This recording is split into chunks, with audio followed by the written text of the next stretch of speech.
And we're back. I left off the last set of slides saying that we would pick up on franchising, and here we are on franchising. A franchise is a license that an individual has to operate a business as though it's part of a chain of outlets or stores.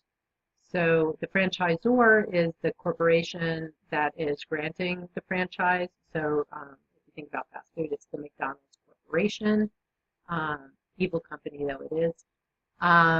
And a franchisee is the person or organization who purchases the franchise. So the individual that runs and operates a particular McDonald's store or restaurant. I hesitate to call it a restaurant.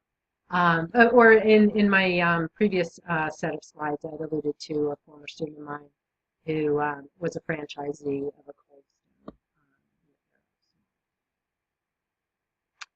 Stone. Types of franchises, it could be a manufacturer authorizing a retailer to sell a certain brand name item.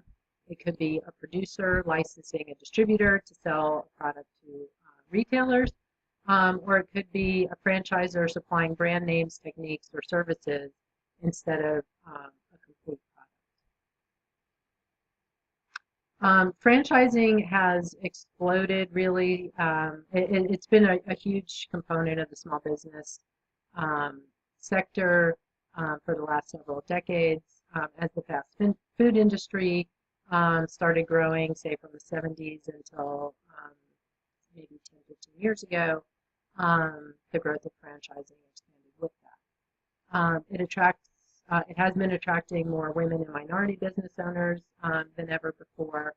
And another trend in franchising is dual branded franchises, where you have two franchisors offering their products together.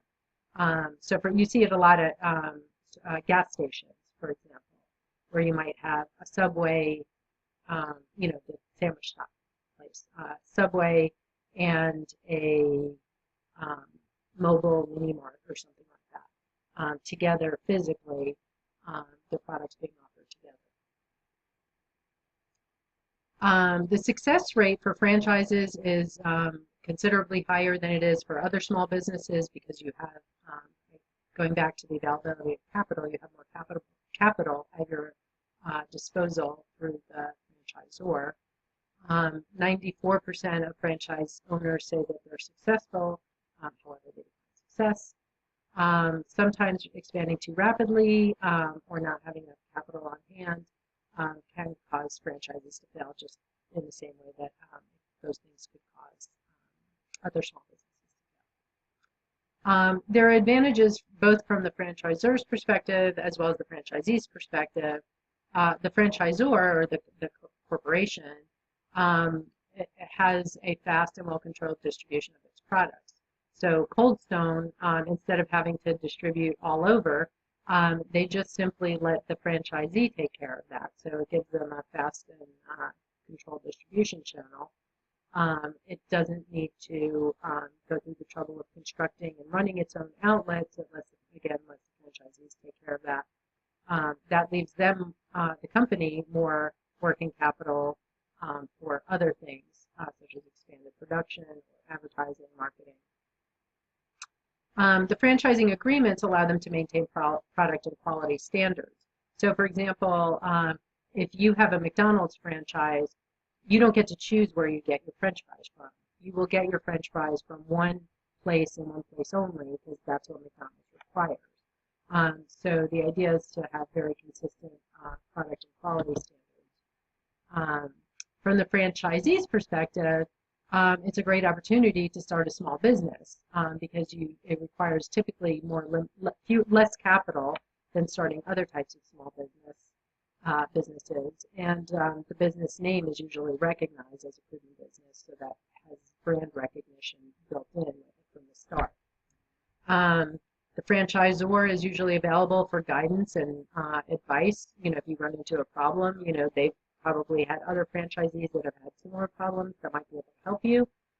Usually they will provide, the franchisor will provide marketing materials, campaigns, and so forth, so you don't have to worry as much about that, although you're typically allowed to have your own independent promotions as well. And usually there's a cost savings when purchasing in cooperation with other franchisees. So as a group, the franchisees can purchase things together. The downsides from the franchisor's perspective are failure of the franchisee to operate the franchise properly. So you're sort of selling the license to use your company's name, but you don't have direct oversight of what the franchisee is actually doing. So they could potentially taint your company's name. And oftentimes there are disputes and lawsuits with franchisees over the terms of the franchise. From the franchisee's perspective, some of the downsides are that the franchisor retains a large amount of control over the activities. Again, you might, if you have a McDonald's franchise, you might, have a relationship with a potato farmer that would allow you to get the French fries for a much cheaper price, but you're not allowed to do it because the franchise agreement, franchisor, retains control over whose potatoes you use.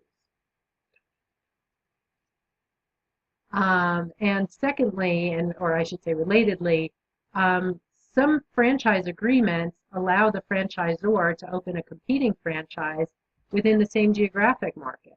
So, for example, if you think about how dense the representation of McDonald's is in any given geographic area, if you're a franchisee, you don't want that.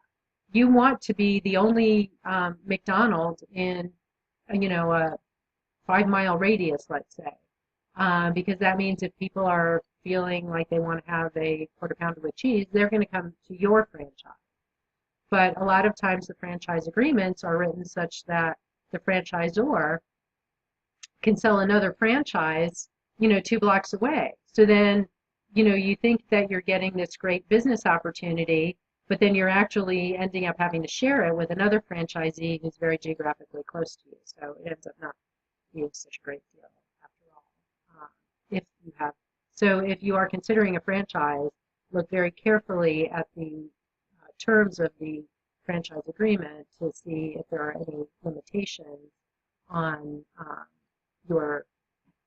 how far other franchisees need to be away from your franchise. That's it for this week. Have a good week.